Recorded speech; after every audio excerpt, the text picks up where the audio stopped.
Today's lecture is on relative clauses and how to make a statement saying each or every person did something. Let's begin by talking about reflexive pronouns. In English, we have different forms for regular pronouns, he, she, and reflexive pronouns, himself, herself. Now, pronouns of all varieties are always pointing words. Reflexive pronouns specifically always point back. And in English, they always end in self. We have two different forms because these two kinds of pronouns have two different distributions depending on what the speaker means. As we can begin to see in number 1, Solomon built a house for himself necessarily means that Solomon built a house for Solomon. And I've encoded this with this kind of notation that linguists like to do. So we have a guy named Solomon. Let's index him with the letter I.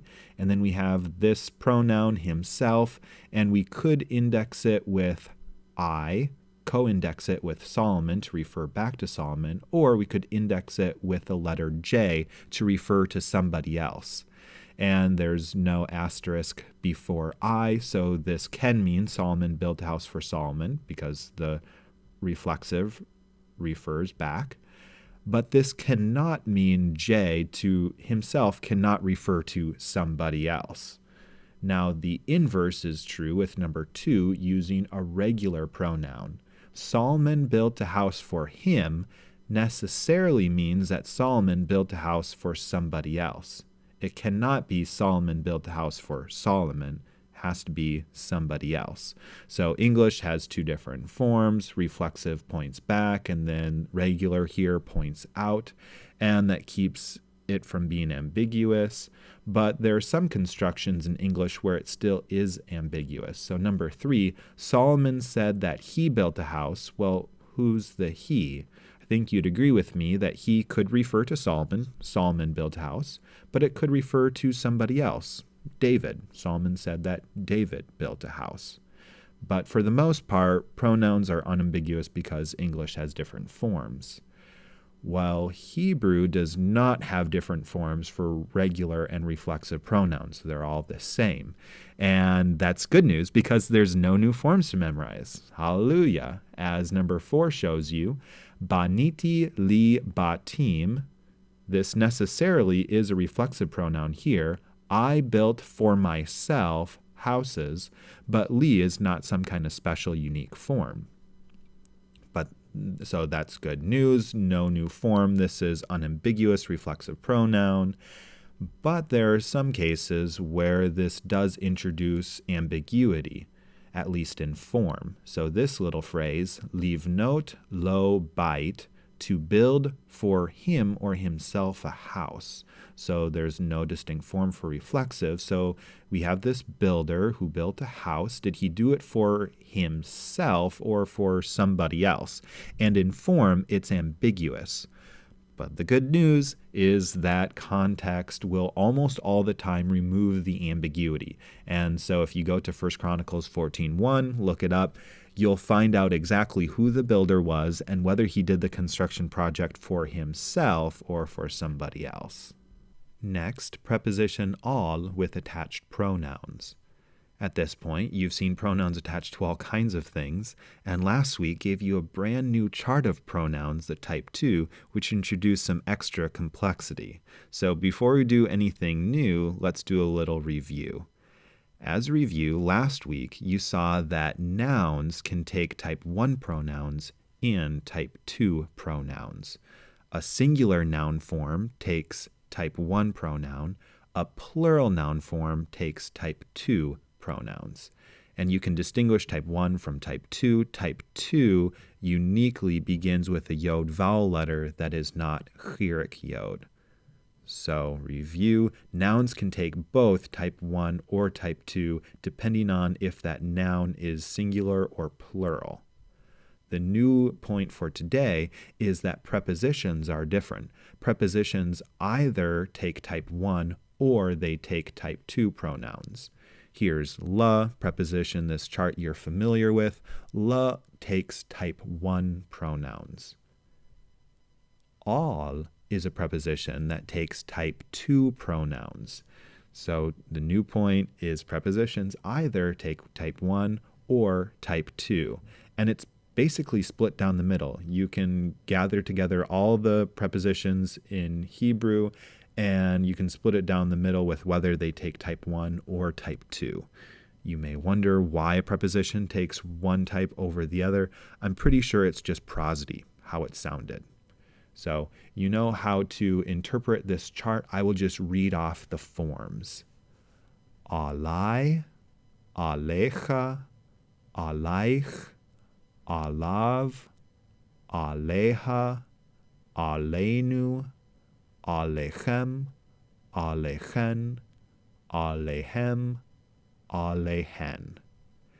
And if you wanted to review ever which preposition takes type 1 over type 2, you can always go to the appendix in the back of the book where I have charts for all the prepositions. I group all the prepositions that take type 1 together, and then I have all the prepositions that take type 2 together. Next, the relative pronoun. Here are the forms of the relative pronoun in English and in Hebrew. In English, there are several forms: who, whom, whose, that, or which, whereas Hebrew only has one word with one form, asher. At least that's the dominant word. There is a borrowed Phoenician word that creeps into late biblical Hebrew. It's she, and she now is the standard relative pronoun for modern Hebrew. Okay, those are the forms of the relative pronoun, but what does the relative pronoun mean? What does it do? Well, a relative pronoun introduces a clause, and the whole clause modifies a previous noun. And in Hebrew, the noun that the asher clause modifies always immediately precedes asher. So, let's read it. Kol basar asher al haaretz. So, all flesh, and then you're going to get all flesh described. That is on the earth. So all flesh here is really all inclusive, all flesh that is on the earth. Number 7, the relative clause is going to restrict the meaning of all. Let's read it in Hebrew. Kol haaretz asher ata ro'eh. So we start out broad, all the earth, and then we're going to describe it. That you see. So actually very restrictive. So all haaretz cannot mean the globe. It must be a particular piece of land, specifically here, everything that you see. That's the all land that I am talking about. So asher is your dominant relative pronoun in Hebrew. It does not inflect for gender and number depending on what the previous noun is. It doesn't matter. There's only one form, which is really good news.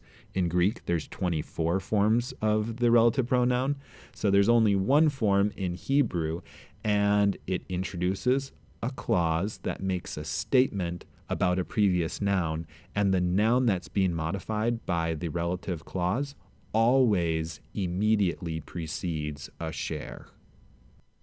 And finally, the each, every construction. Now, we know intuitively that there's a difference between saying they did it and everybody did it. So number 8 is not a very remarkable statement. The members of the church met for prayer. But number 9 is quite remarkable. Every member of the church met for prayer. It's a pretty committed body of believers.